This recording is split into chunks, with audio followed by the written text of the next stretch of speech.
Welcome back to iHeartRadio So Bad It's Good. Today is the favorite type of interview I have where I get to pick somebody that I admire and for a long time and say, hey, I have a show. I'm going to try to talk with them and get them on my show just so I can meet them. And today I finally get to meet a person that I followed for a very long time. Now, I know you think Ryan Bailey and So Bad It's Good. The first thing that comes to your mind isn't beauty and wellness and health and all of that stuff. I get it. But that is why I have a guest that does all of that today and has an insanely successful podcast. You've got to follow her on Instagram, one of my favorite follows. And like I said, I'm not a makeup girly. But I love it. I love what she does is the intersection of pop culture, entertainment, but through makeup, health, wellness. The podcast that she co-hosts is called Glossangeles Beauty. And listen to the next guest list in the last couple of years.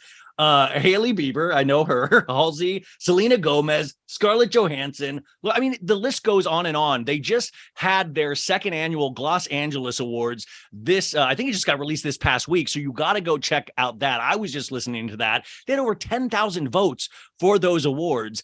And I was listening to it and it was like, a lot of it was like a foreign language to me, but I was so enthralled in it. But anyways, let's just get into this because I have so many things to ask about her story, about pop culture. Kirbie Johnson, welcome to the show. Ryan, I need to put you in my pocket and take you with me to hype me up. I feel like that might be my overall job in the future is just being miniaturized and going around like Puff Daddy had that on stage where he was just like, yeah, like I could just go around. Yeah. That's a merch idea. A mini Ryan, just like keep that in your back pocket for later. No, but I was going to tell you what you do is actually my dream. Like I love that you get to choose whoever you want to talk to and just interview them. Like for obviously through my lens, it's mostly beauty focused. And I really, really love entertainment, but I love that you're like, I like this person. I think their story's interesting. Let's talk. Like what you're doing is the dream. But see, the tether for me is like what you do is like, there is such entertainment value in it. And it's like makeup and all of that stuff is such entertainment now. Like it is like everything I talk about is pop culture now. We like, even if it goes to like murders, all like really crazy stuff, but makeup and healthcare and beauty and wellness, that's all pop culture now too. Totally. And when I see your account, I love when people are doing something that gives me a different perspective on things or that I learn. That's the thing that I hate with my account is like, I don't think I'm really making anybody learn, but I always learn something when I go to your account. And I know like I'll never be wearing like I literally sometimes want to write like, here's my only beauty question. I dyed my beard again with a non-chemical product and it still made my face blow up like the Nutty Professor. That's my only beauty question for you. Other than that, I'm out of luck, but you don't need anything. I'm looking at you. You're gorgeous. And by the way, you need to wear your hair like this more often, by the way. Oh, I think, just not showering, waking up and going. Okay. I tell my boyfriend this too. His hair always looks best when it's just a little riled up. So that's your new look, Ryan. Okay. I'm taking that from you. I'm putting this, will you put this on my LinkedIn as a recommendation? Yes. So I want to talk about your story, but let me first, the question that we're all wondering is what is Megan, the robot from the movie Megan? What's her makeup routine? What's her skin beauty reg? Would you even guess? It seems very pale. Lots of eyeliner. Okay. like we're going back to the 90s, like just a ring around the lower eyeliner. Wow. It's so funny because I follow a ton of beauty creators, in addition to makeup artists and stuff, obviously for my job. And this one creator, her name is Mikey. She got invited to the press screening of Megan. And literally this girl, she does incredible transformations and she transformed herself into Megan for the show.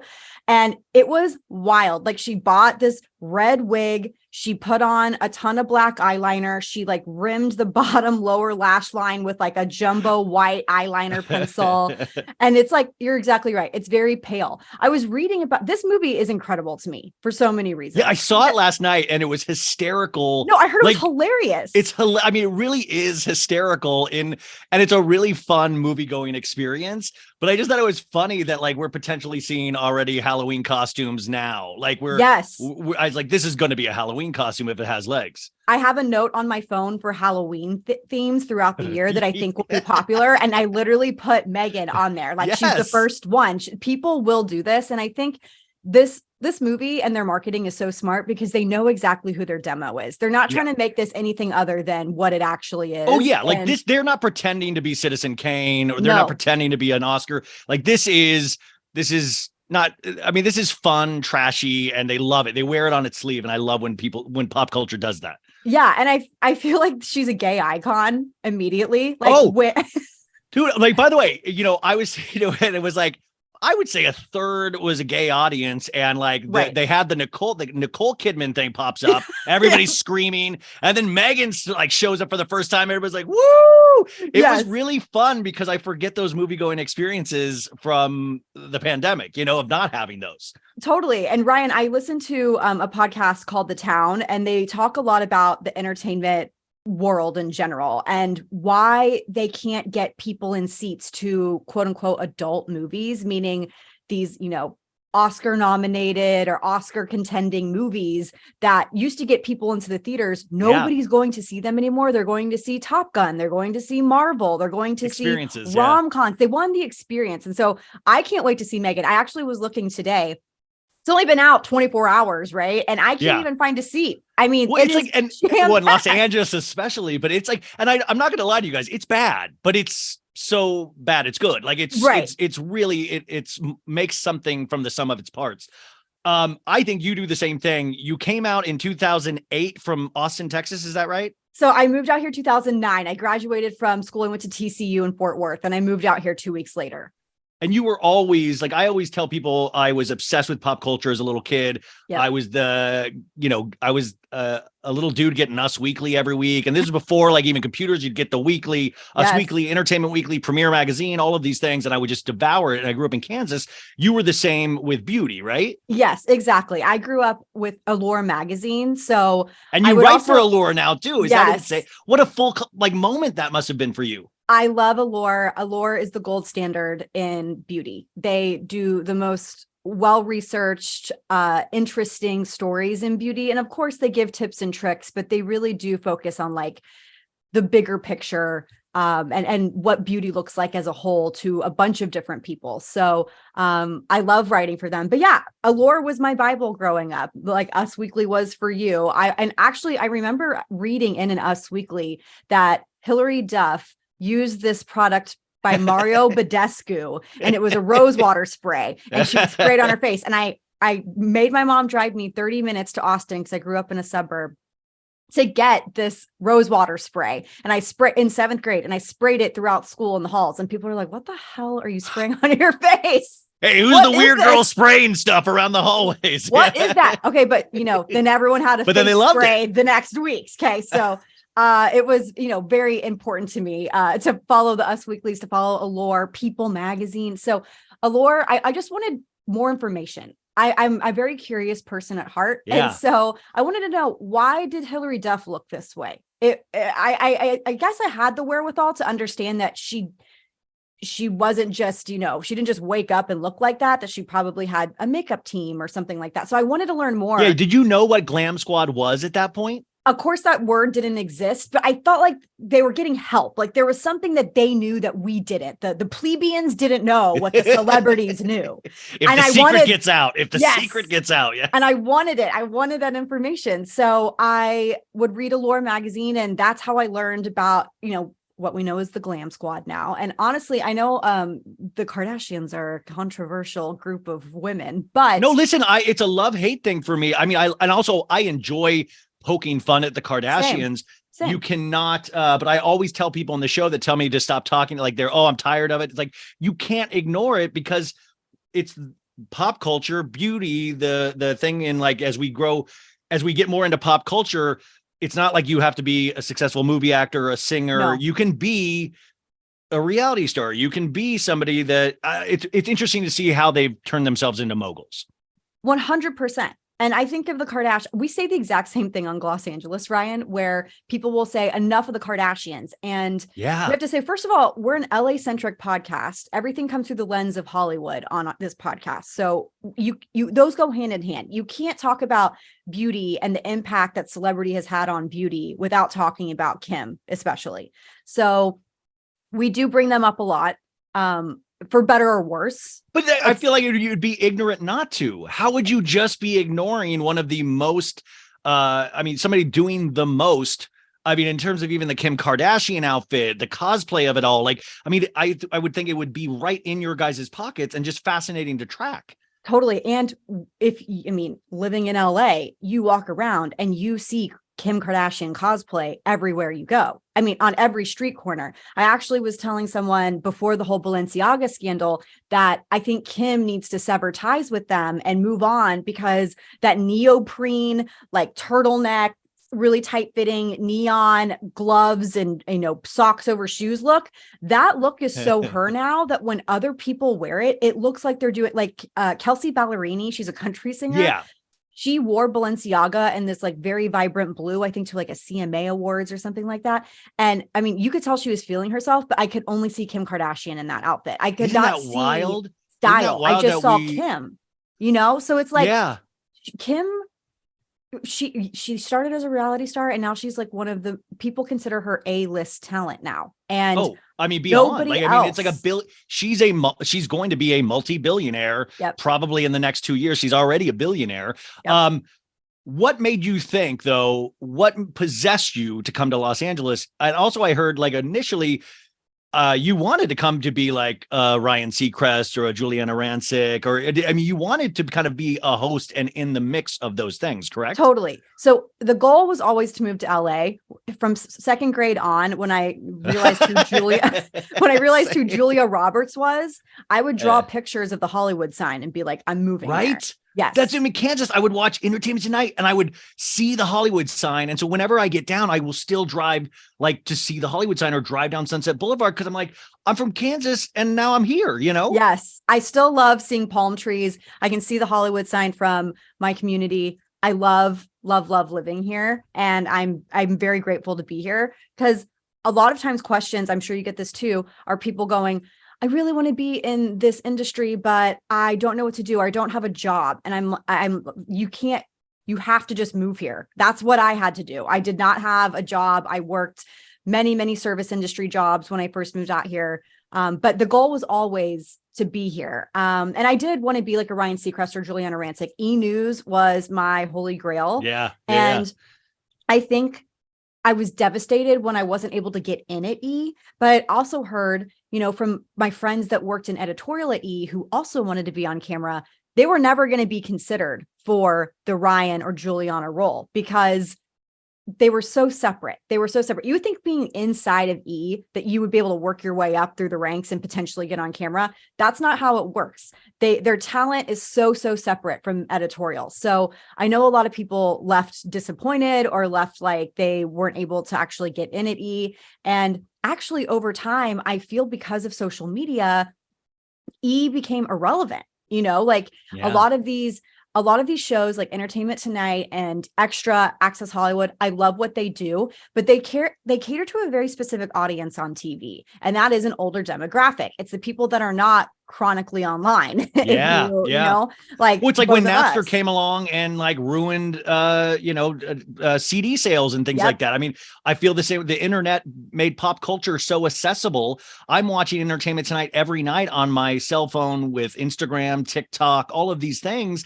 But at the same time, isn't that interesting? Is that's where you've been able to get in there and kind of explode, like using these other ways. Like you could now get to E the way you're going now, rather than landing there 12 years ago. Well, and that's the thing. I remember I was so hesitant to do social media back in 2012. I hated everything. I hated selfies. I hated the whole. I hate them. I hate everything about it because it's a blessing and a curse. I love being able to connect with people, but then you have people now who think they know everything and they're giving their thoughts and opinions when I'm like, no, I actually spent over like 100 hours researching this for this story. I'm looking at you, Bethenny Frankel. I'm looking at you. You don't know everything. Yeah. You're TikTok. I could talk about Bethenny Frankel. Well, I mean, this is going to keep going back and forth from your career to things like this, is that Bethenny Frankel on TikTok. I've talked to her about it so many times on the show. She just wants everything. She wants to get every avenue. She sees somebody do, I'll do skincare. I'll do caviar. I'll do this. I was just watching a video before this about her saying that the royals, Harry and Meghan, were oversharing. And I was like, that is wild for you to say anybody's oversharing. I was like, you would know, but it's really interesting to see these people wanting in on everything. And I'm like, maybe we know too much about each other, and maybe we all shouldn't have as much of a voice as we do. We need an air of mystique sometimes, we need to feel a little mysterious. I think that's sexy. Like, bring being mysterious back. Let's do that. I love that. And, Bethenny is an iconic businesswoman. She knows what she's doing. 100%.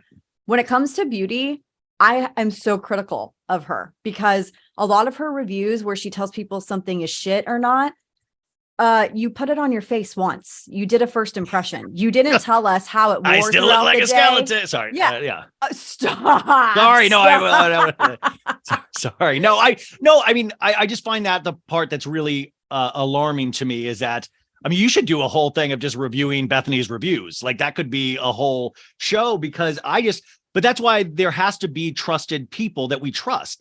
I feel like you are one of those people that I'm like, well, if I heard it from you, I trust you. And I think that's why it's so cool what you do, because, like, listen, I'm a person that really doesn't have tons of interest in this, but you've made it interesting. And I think those are the lightning rods that I'm like, oh, that's one to watch for 2023. And it's really like, what possessed you to start the podcast in 2018? Because you were Rogers and Cohen, you did Pop Sugar, right? Yep. You'd done a bunch of content for them. And then 2018, you start the show with your co-host. Why?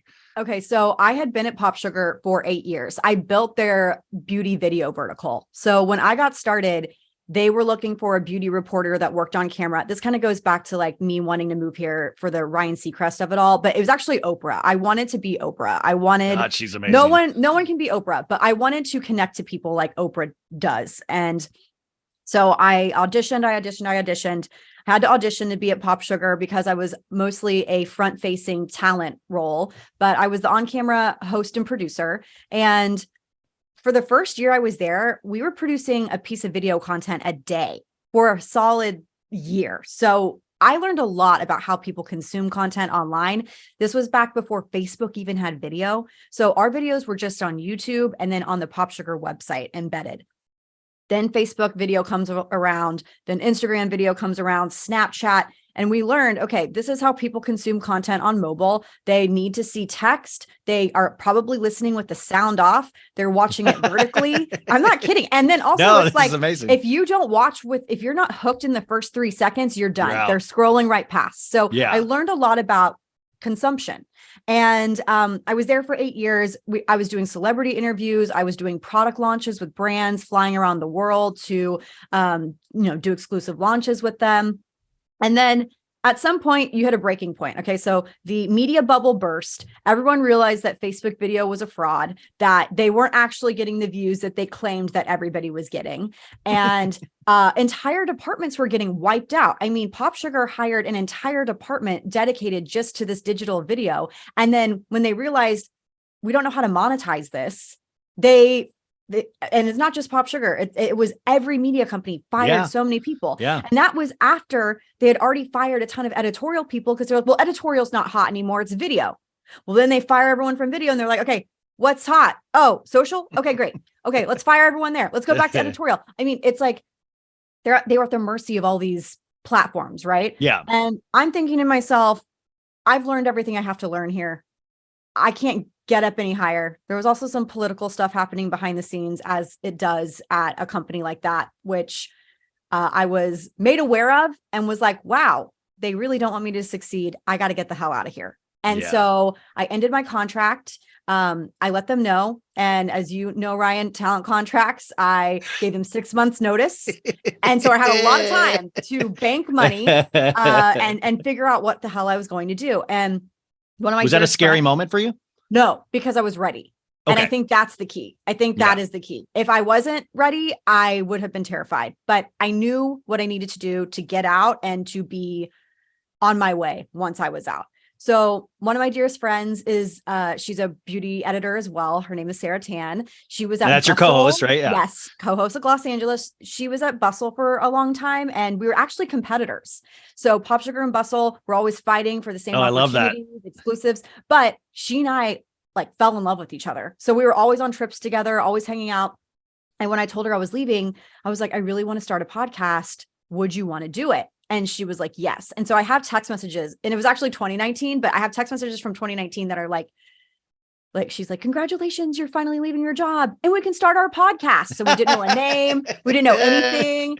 And then we got the ball rolling. So I remember it was, April, May, June, we came up with the name Glossangeles. We got our logo created, and then we filmed our first episode. Yeah. And of course, like, at the time, we didn't know what the hell we were doing. So we went to a studio and we paid like a fee. Yeah.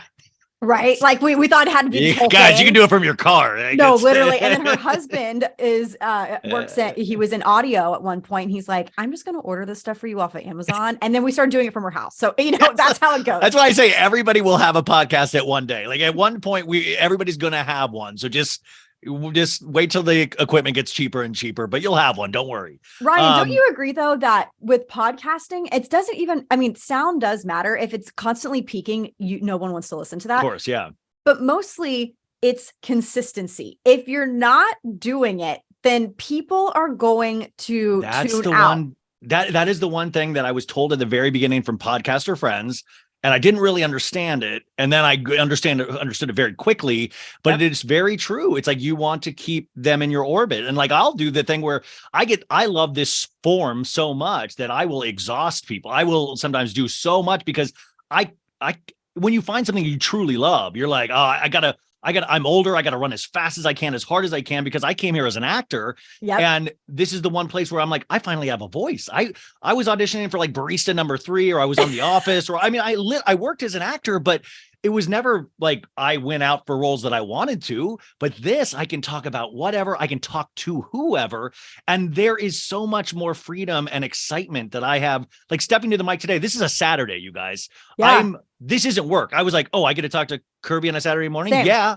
Like I was Same. like, yeah, done. Like, so isn't it funny though, also that we in a way, like we've been working it all, but we've taken the long way to get to where we wanted to originally, in a sense. Like I have a feeling within the next year and a half, you will have some form of TV show if you don't already have that in the works. You will, like, there will be elements to Glossangeles that will be on the next level of, it's just really easy for me to see. Are you aware of that? It feels like you would be, knowing who you are a little bit. Well, first of all, I'm just touched that you even said that, because you are so good at your job and you're so good at what you do. So for someone like you to even recognize that, thank you so much. Like that means the world to me, because I'm all about giving flowers and it's kind of like if you spot it, you got it. So it kind of makes me feel good that I'm like, this guy's talented. I must be talented. Oh, listen, you could change your mind completely after this interview, but thank you so much but that's the thing. Listen, I've had that fake it to make it too. Like I wake up every day and have to tell myself like somebody cares, or like, oh my God, are you kidding? You're literally the first person on my Instagram feed, like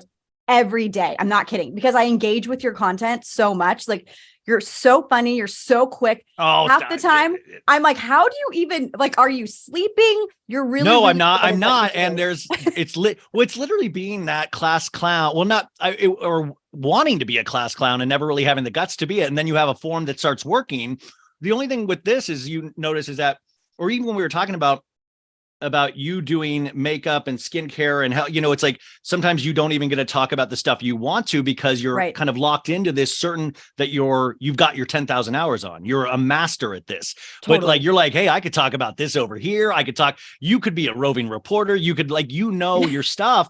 And that's the thing, is that I even sometimes like, okay, now can I expand past Bravo? And like when I put into pop culture, I try to make sure now it's a mix of things as you try to broaden. But it's one of those things, it'll drive you mad trying to figure out ways to grow an audience. Totally. And it's so funny. So I'll go back to your original question, was like, are you good on time, by the way? I don't want to. Yeah. I'm totally fine on time. Okay, cool. I'm having a great time. So I just want to make sure.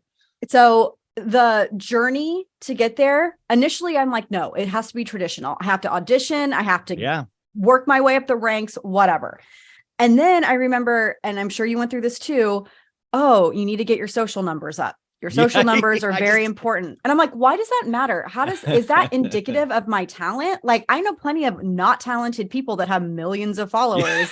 Or people that buy their followers, or people that, like all sorts of weird things. Exactly. And so slowly I started to find my footing on social, which was I like to share information. I like to keep it real, bring people back down to earth on some things, call it as I see it. And so that's kind of where, my content meets each other. It's this beauty lens, but also you mentioned the, 10,000 hours in beauty, right? Well, I would also argue for me, I have like 100,000 hours in pop culture. I mean, similar to you, I am like drinking this in every day.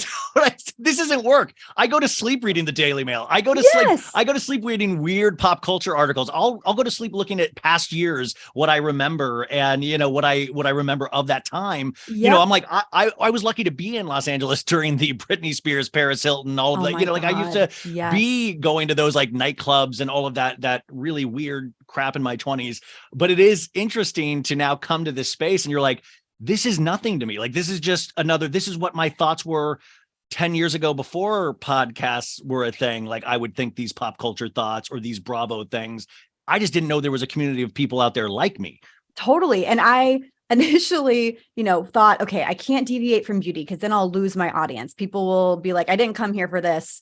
But then I start kind of experimenting with it in stories. And some of the most engagement I got in my Instagram stories was from people being like, oh my God, did you see Jen Shaw is going to prison for 7 years or whatever? You know what I mean? It's the weirdest things that like hit.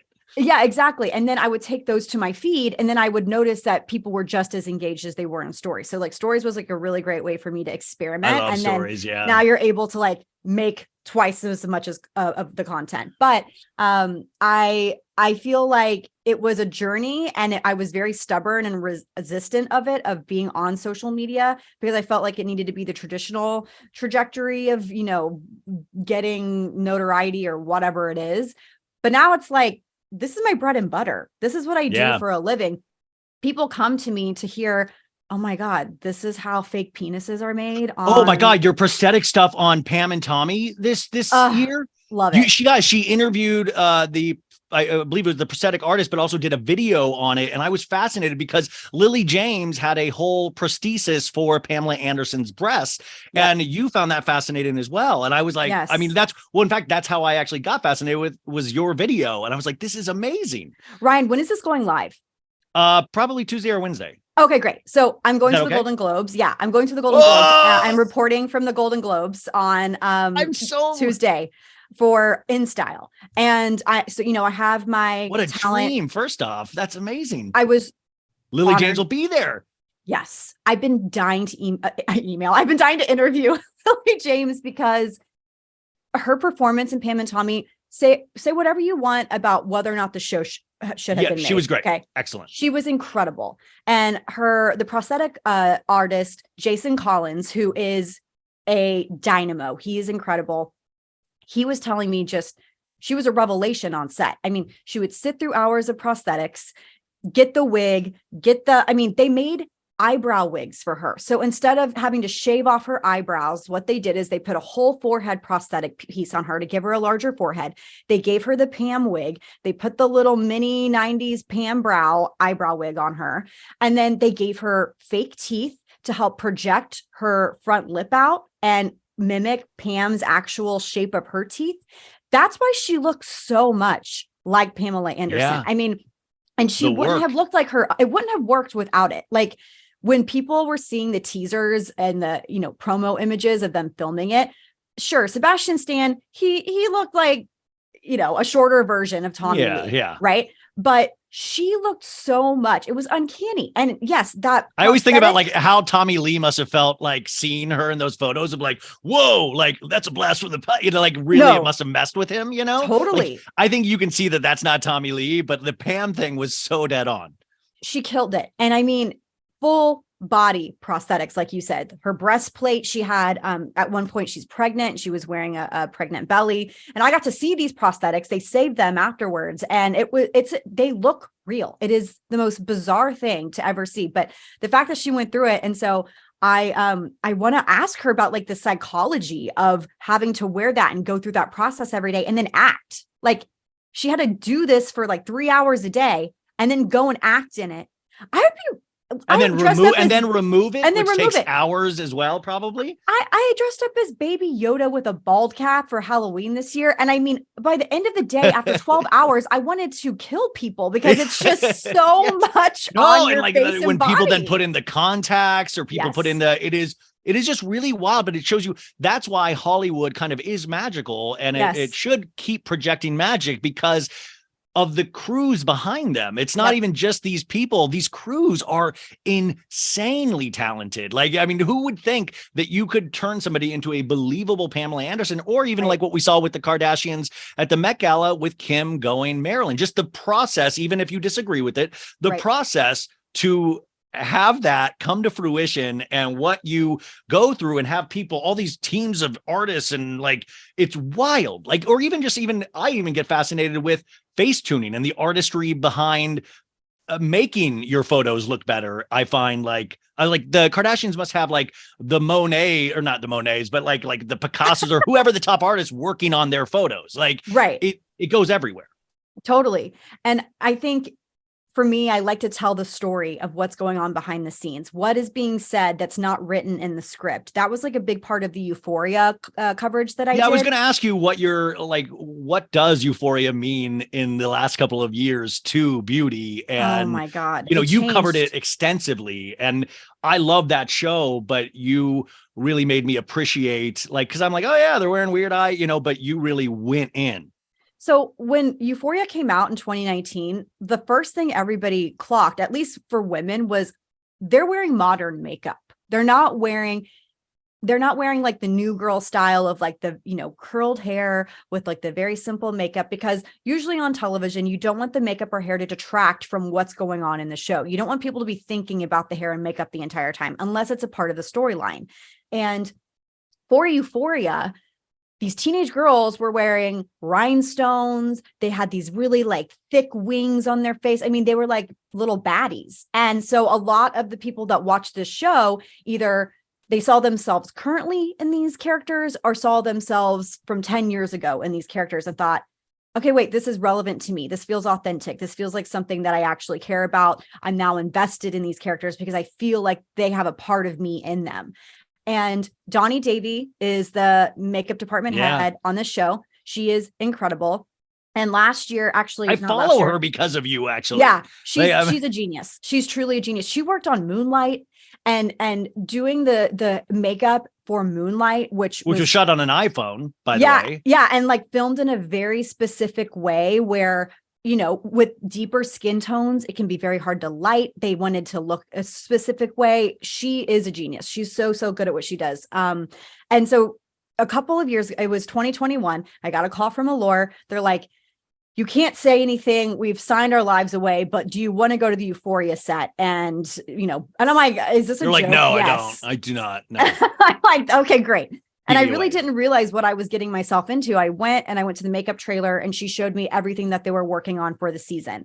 And was that like heaven for you? Was that like, like a moment? Because I knew that people were so fascinated with this show. So I wanted to get every morsel of detail that I could. Like, what foundation were they wearing? What were they doing?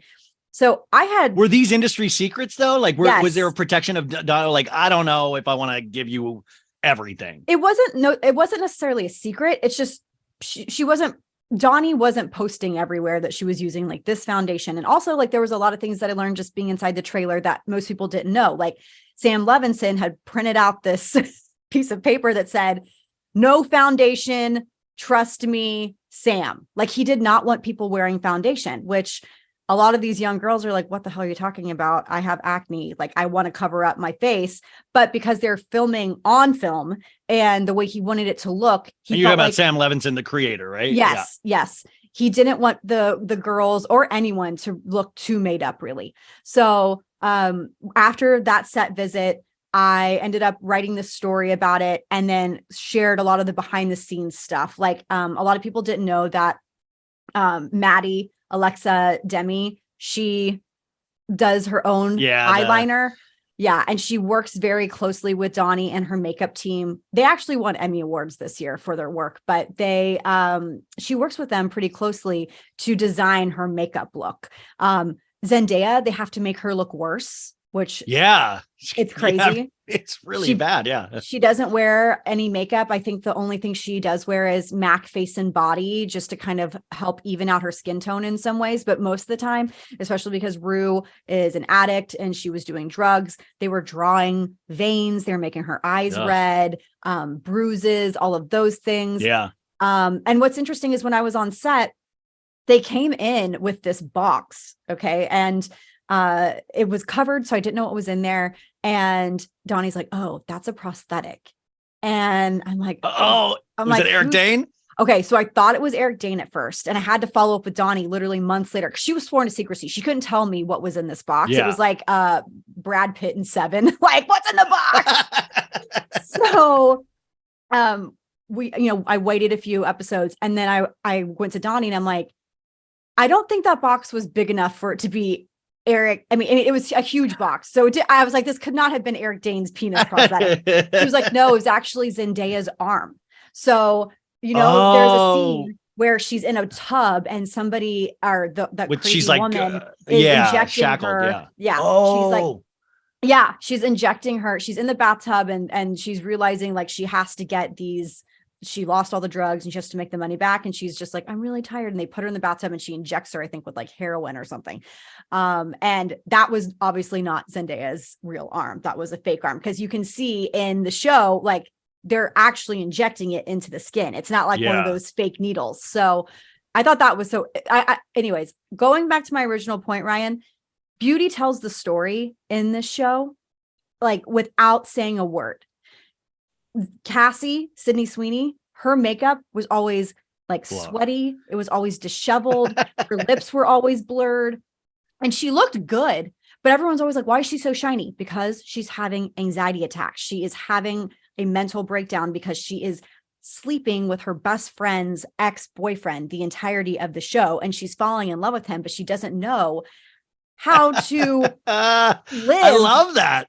And so that is being depicted through her skin. Maddie, I can't imagine all these departments communicating in this way to get this done. I mean, that is such a feat. Yeah. And I mean, Heidi Bevins, who does the wardrobe for the show, is incredible. But Donnie was telling me before they get started on anything, she goes to wardrobe, talks about, each character's wardrobe design. She goes to like interior to see the girls' bedrooms to get an idea of what, okay, this is what their bedroom looks like. Maybe this is what their makeup would be. And it's very interesting. Like Maddie has a very sharp wing. It's long. This season, it was black. There were no rhinestones with Maddie. It was just like a very, very thick black wing. It was very sharp. And it was supposed to represent that she was maturing in a way from when we saw her in the first season. Okay. But then you have someone like Maude Apatow's character, Lexi, who ends the season on a high note with this incredible play that she puts together.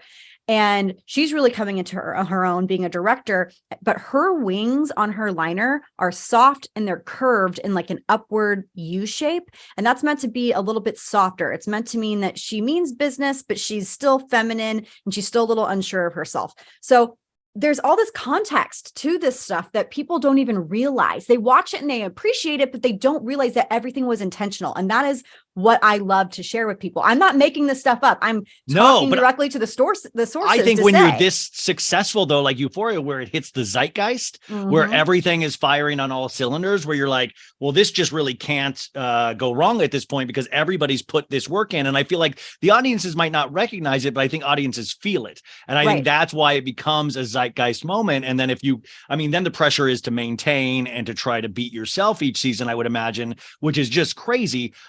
Speaking of beating themselves, though, how are you guys in the new year with your podcast going to beat yourself? Because the insane amount of celebrity guests, and then I was reading people are just requesting to be on the podcast now.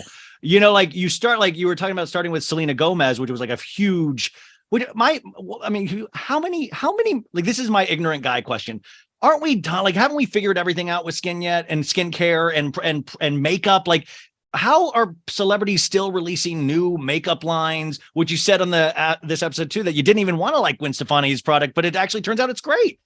Innovation is still there, but it's not, it's the exception, not the rule. So a lot of people are putting out things that are just standard. And I actually was thinking about this before we had this episode.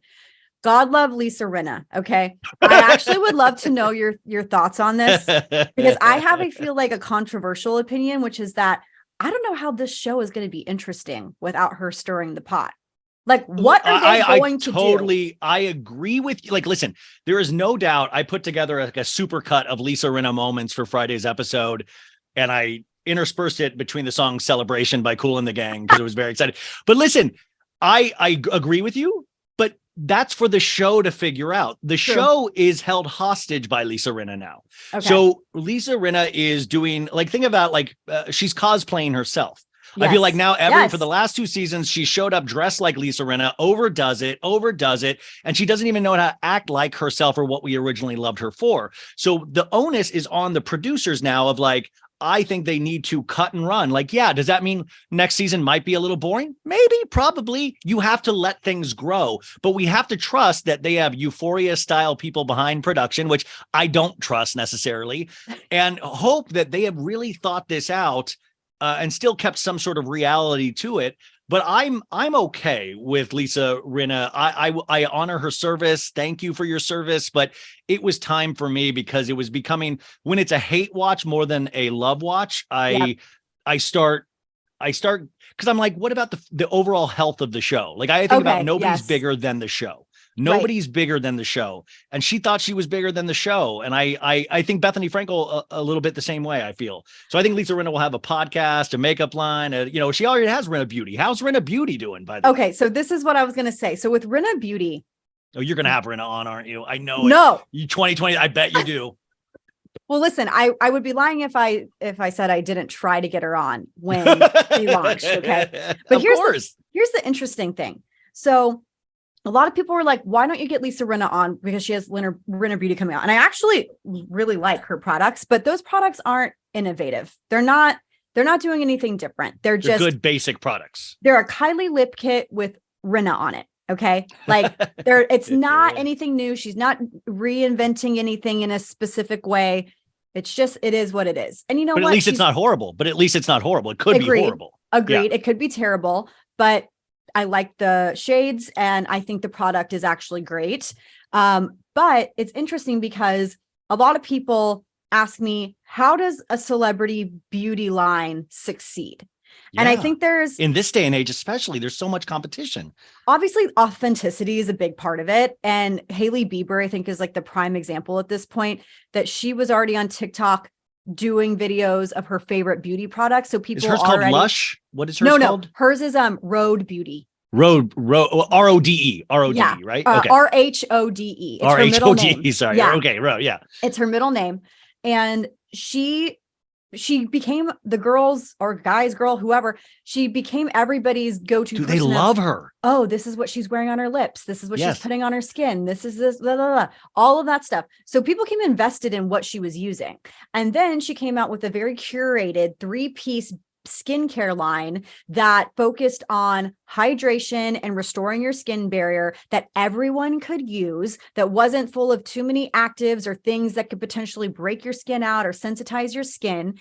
And she won an award. And by the way, our awards are voted on by our listeners. So it's not what, yeah, you had why 10,000 people voted in this year. Why don't we call it the Glossies? Is the Glossies, or is that already a thing? It's already a big thing in the beauty industry. Okay, sorry. Called Glossies. So they have their Glossies. Okay. So we're like the Glossangeles Awards, the Glams, whatever. We'll move forward. But she was selling, she had a wait list of like 316,000 people the second time they ran out of their product. Wow. And I know a lot about the behind the scenes of this particular brand.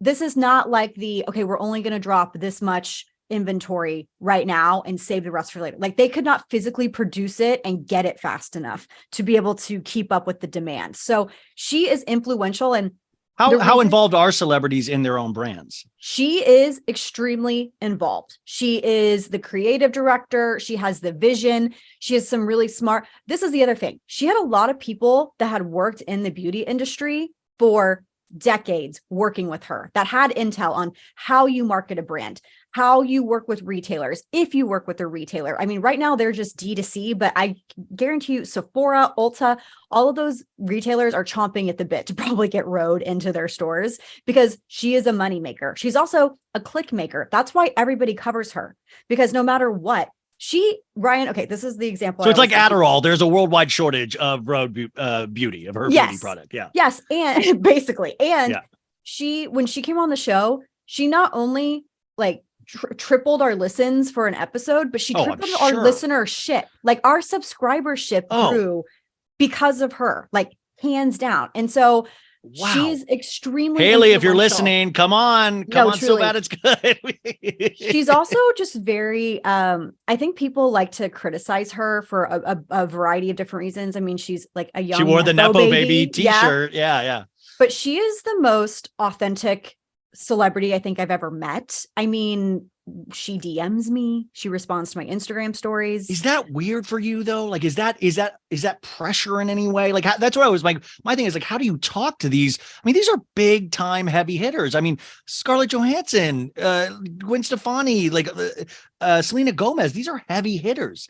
Is it just like, is their peers like this? So it takes away the nervousness? Well, Haley, when we interviewed her in person, and I felt an instant connection with her. Like we just had a lot in common, and I felt like she was speaking my language. I didn't feel like it was a celebrity that I was like, so I have to interview a celebrity next week about an upcoming line that they're launching. And I'm like, how am I going to connect with this person on a level? And I can't wait to see how that ends up going. But with Haley, it just felt like a conversation about beauty. It didn't feel like she had walls up. It didn't feel like she was guarded. It didn't feel, I mean, we asked her about like Kendall Jenner cutting that cucumber the wrong way. We were like, can you please like get her to seek help? Yeah. So she's very authentic in a way. And that's why her brand is succeeding. Of course, I think the Bieber name helps because she has this worldwide following, but she's been very intentional. Girls genuinely love her. Like, I mean, that's what I get the sense of. Everybody that I talk to genuinely loves her. They want to look like her. I mean, I go to the nail salon and literally people have her up on their phone of like, this is what I want my nails to look like. I mean, it's insane. That must be so much pressure for her though. Like, right. To like I'm like, everything you do to stay on top of it and authentic and make it real to her. Like that must be a lot of pressure. And a lot of people attribute trends to her. And she's like, I didn't create this trend. I'm literally just wearing something. And then y'all are running with it saying that I created this trend, but I didn't. I just painted my nails red. Like, you know what I mean? Like get over it. But then there's, the Rena Beauties and there's brands. I guess like the meat of what I'm trying to say here is when I get pitched a new brand, there are a very specific limited amount of PR firms that do beauty really well. And I work with a lot of them. And so with Rena's brand in particular, I remember it was chaos when they launched. Like I was getting random emails from like all these different people.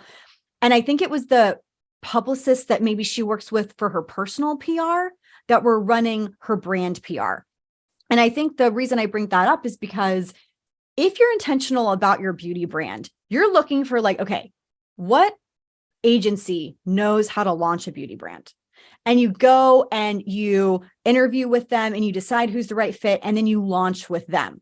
You're not just like, oh, my so-and-so that I know that does my personal appearance PR is going to come and handle my brand PR. Like, that's just not how it works. And so to me, in my humble opinion, it just feels kind of like she's not as invested in that brand. It was just like another revenue stream versus being something that she really wanted to become like a behemoth in a way. And maybe not everyone has to make a behemoth brand, right, Ryan? But isn't that the projection or the goal in everybody's head now, is that there's money to be made? Is that we saw Kylie do it? We saw is that Kim hopped on the, KKW, we see this. And then I think it's that kind of American greed in a way of I want that. And I think certain people handle it well, like you're saying, Hailey Bieber, and then certain people, I think it's just not even their thing to begin with, potentially. Totally. Like Rihanna. And can women sense that out too? Can yes. the everyday woman go this isn't authentic? Yeah, they're like, this doesn't make sense. And it's, I think for Rena, I think she was depending a lot on her name to sell the product versus someone like Rihanna. She knew when she launched Fenty Beauty in 2017, she's going to have to come out with something that was relevant and made sense at the time. But also the people doing her personal PR lead, they don't handle Fenty Beauty. That is a completely separate category where there is an agency that works with influencers, editors, etc., to make sure that like we're getting news on the product, that we know what's launching and when. And Rihanna really is the gold standard when it comes to celebrity beauty lines, because when she launched with her foundations, and there's so much to be said. Like Rihanna was already rich, right? She was already successful singer, performer, etc. And she launched with in a Sephora. So like you already have that huge retail partnership. Same with Selena Gomez, launched with Sephora, but she came out with a 40 shade foundation line. And this was like a direct response to women of color saying, we're sick and tired of not being able to find our shade. We're sick and tired of brands launching, 25 shades of alabaster and snow and, is it like crayons? Like there's one we all don't use. Like, is it like, It's like, you know what I mean? It's like, so they felt unheard, unseen. And she came out with a shade that literally matched every single person's skin tone. Okay. So that gap in the market, she saw and ran with. Yeah. She saw the white space and she said, we're going to do this. And again, she wasn't the first to do this. I mean, like MAC is really great with this. So is Lancome. So there's a lot of brands that like have really focused on this in the past, but she was the first celebrity to make it cool in a way. Yeah. And literally her eyeliner, the shade of her eyeliner, which is great, is called like fucking black. Like she's like leaning. Well, I got my 13-year-old niece her first Fenty for like she's starting to do makeup and she was, talk about cool uncle all of a sudden. She like had a whole different opinion of me. Yeah, he's like, she's like, what you're talking about. What's but I've never seen her give me a smile, and she was like smiling, and it was like, wow, that really connects with people. It's kind of social currency. You know what I mean? Yeah. Oh, I use Fenty. Oh, I use Kosas. Oh, I use Rhode. Oh, I use whatever. You know what I mean? It's a little bit of social currency in a way of what your makeup or skincare routine is. Okay. Do you have 10 more minutes? Yeah, let's do it. Okay, cool. Okay. I'm going to try to jam these in 2023 though, for the podcast. Who are the dream guests? Who are the dream at this point? Who are you fascinated with or would love to make inroads with? And by the way, it probably already is in the works. So listen, Rihanna has always been our number one for obvious reasons. We almost got her last year, but then she was pregnant and had the baby, so it didn't work. Dang baby keeps ruining things. I'm manifesting this for myself, but for my new column with Allure, I want to be backstage at the Super Bowl with Rihanna to do get the intel on her makeup and skincare. And just to find out what the players are wearing as well. Yeah. What are you wearing underneath all that? Sir, what are you wearing? What foundation are you wearing, sir? Yeah. No, that would be, could you imagine the insanity of being backstage at a Super Bowl? Like that would be so fun. I would love that. And my boyfriend would actually murder me because he works in sports and he has been to the Super Bowl, but he's like, if you're somehow backstage at the Super Bowl and I've never been, like, what the hell? Well, I would hope you would have a plus one, or he could be your camera guy. I know, please, like please. Come on. Literally would figure that out. So Rihanna, always. Dolly Parton. I want Dolly Parton. She's an icon. I'm really fascinated with Sydney Sweeney. Who is it? Yeah. Her career trajectory is so interesting to me. And I think she's refreshingly honest about like what an actor does and what they go through. Or even how much money goes out in terms of like PR, yes. Like, she's not making millions on Euphoria because they all were signed to like a kind of a basic contract besides Zendaya. And I found even that refreshingly honest about like what it takes to do all the things she's doing, which will set her up for the future, but she's got to keep working. Right. Jennifer Aniston, always. I think you got to find out about her dry eyes. She's always complaining about these dry eyes in her camp. I was like, Jennifer, do you need the money? Like you do the water, you do like everybody loves and respects you. But the dry eyes thing was like, I'm Jennifer Aniston and I have dry eyes. I'm like, so the running joke is that she's the most hydrated person in Hollywood because she does dry eyes. She does these dry eye drops. She does smart water. Yeah, she smart does water. like vital proteins, vegan collagen. She does Aveeno. Like literally, she's just a hydrated. She's making You touch sure her and there's like a gallon of water like coming out at she's any given leaking moment. water at this point. But I she think would be fascinating, just in terms of even the trends from back when Friends to now. right. And she knows beauty. I co-hosted an event with her in 2019, right when I left Pop Sugar with Aveeno, actually. And she knew what she was talking about. So, and you can clock when someone knows what they're talking about versus just like some regurgitation of what their publicist told them to say. Yeah. She knows what's up. I'm trying to think of, I'm like looking around my desk, like who else would I love to have on the show? I'm just like, I like to interview. I mean, anybody in politics had a make? Like, has Michelle Obama have a makeup brand yet? No, but you know what? Hillary Clinton have a makeup brand? We've talked about trying to get Obama, Michelle, or AOC on because AOC always wears red lip. Yeah. And the show isn't I think when people hear beauty podcasts, they think like, oh, it's superficial. It's like just products and stuff like that. We really get into the meat of like, okay, what does beauty actually mean? What is problematic in the beauty industry? We pull the curtain back on everything. I mean, we've been talking about Ozempic, I feel like, for weeks at this point. Oh, I forgot to. Yeah. Well, I'm going to have you. Hopefully you'll come on again and talk to me about, because I wanted to talk to you about Ozempic and all that stuff. Because you had by the way, this is a real huge plug for our podcast. If you go back, Dr. Paul Nassif was on there talking about plastic children. We know Paul from Real Housewives of Beverly Hills. We had a whole married Adrienne Maloof and botched. We have a whole rhinoplasty episode. So go listen to Dr. Also, Paul a pop culture nugget for you guys. He got remarried 3 years ago, and I started off one of my podcast episodes. He sang to his wife at the wedding a Star Is Born song. He's like, Arizona. Oh my God, he sang that song. Oh, go look it up on YouTube. I took the clip and listen, ballsy, but also ballsy to have it be like released to the public. Cause like, listen, it's a very beautiful in the moment, but he did not do the song justice. He did not do it justice the way Bradley Cooper did. But I just thought, what a brave man. But no, I'm saying the podcast is so like, that's what I'm saying. Like, I'm not a makeup girly, but I'm like, oh, I just subscribed, and remember to rate it 5 stars, you guys. Spotify and Apple Podcasts. Spotify has that too, so do it on both. Yeah. But yeah, that's what I'm saying. It's like you guys also, I think we come for the person, like you or your co-host. Like Sarah, we come for people, and it's like, oh, what you take us on the journey, and I'll go. Right. You know, like, you know, I trust you, and it's like trusting the person, and you just are. I trust what you put in front of us as pop culture consumers. Totally.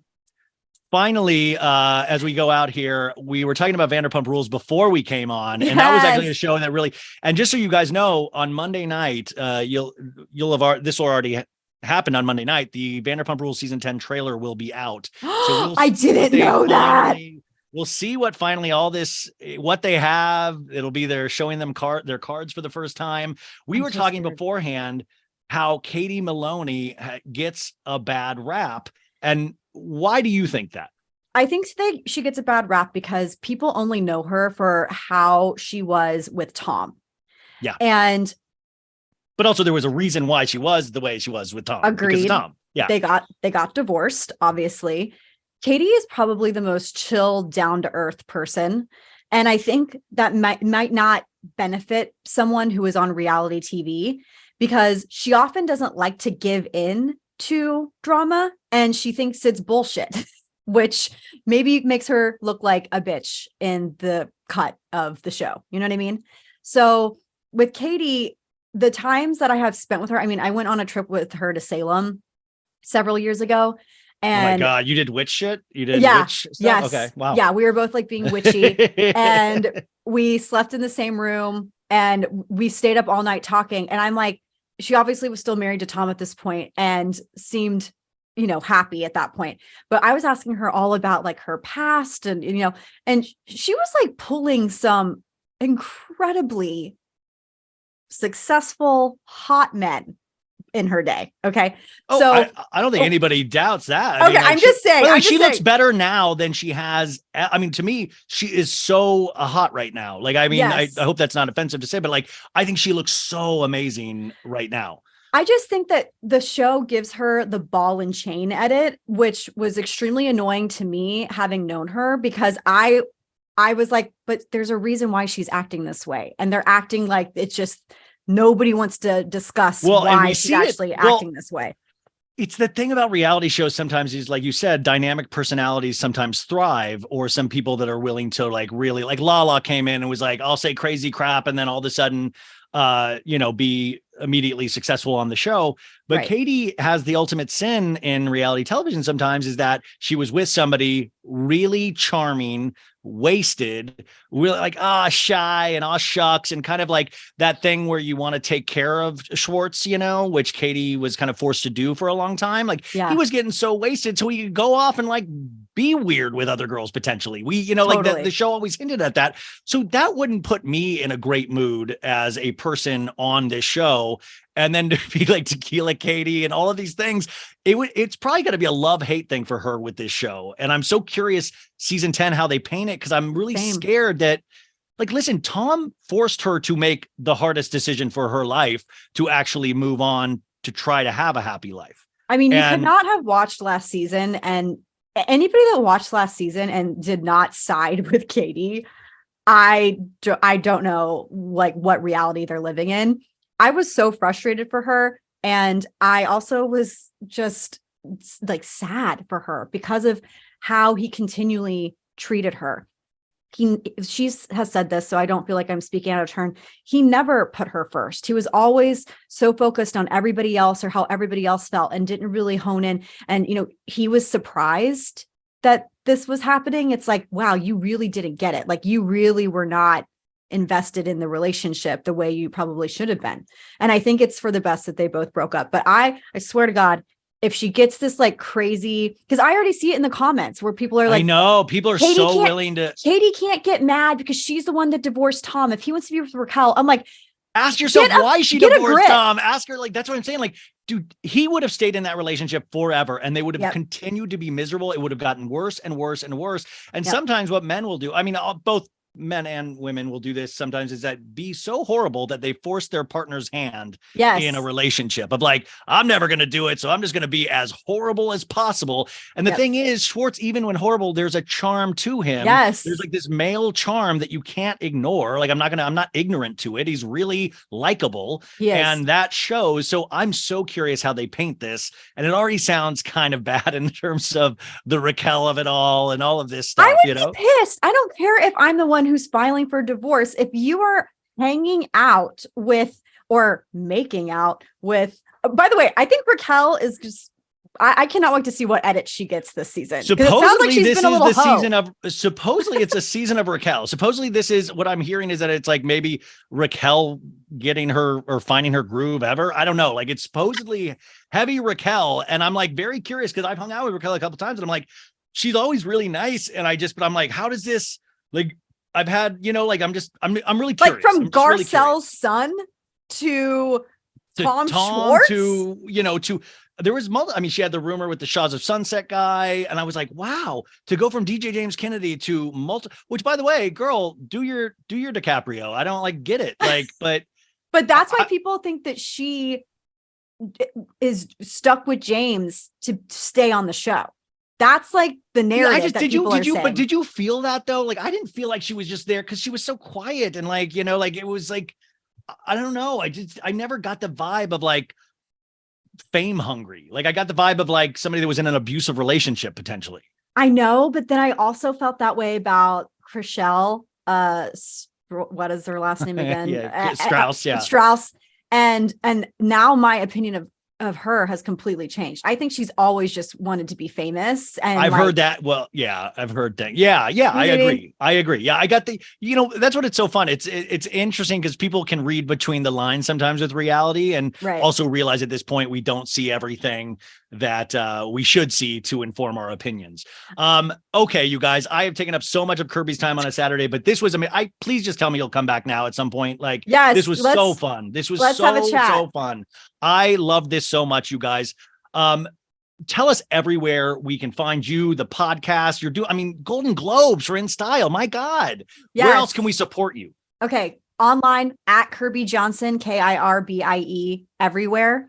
The pod is Glossangeles Pod. We have a Facebook group. So if you have beauty questions, join our Facebook group. I know that's like the long land No. of the dead over there, but we have a very active and amazing Facebook group. Come and join, ask your questions, share your beauty recommendations.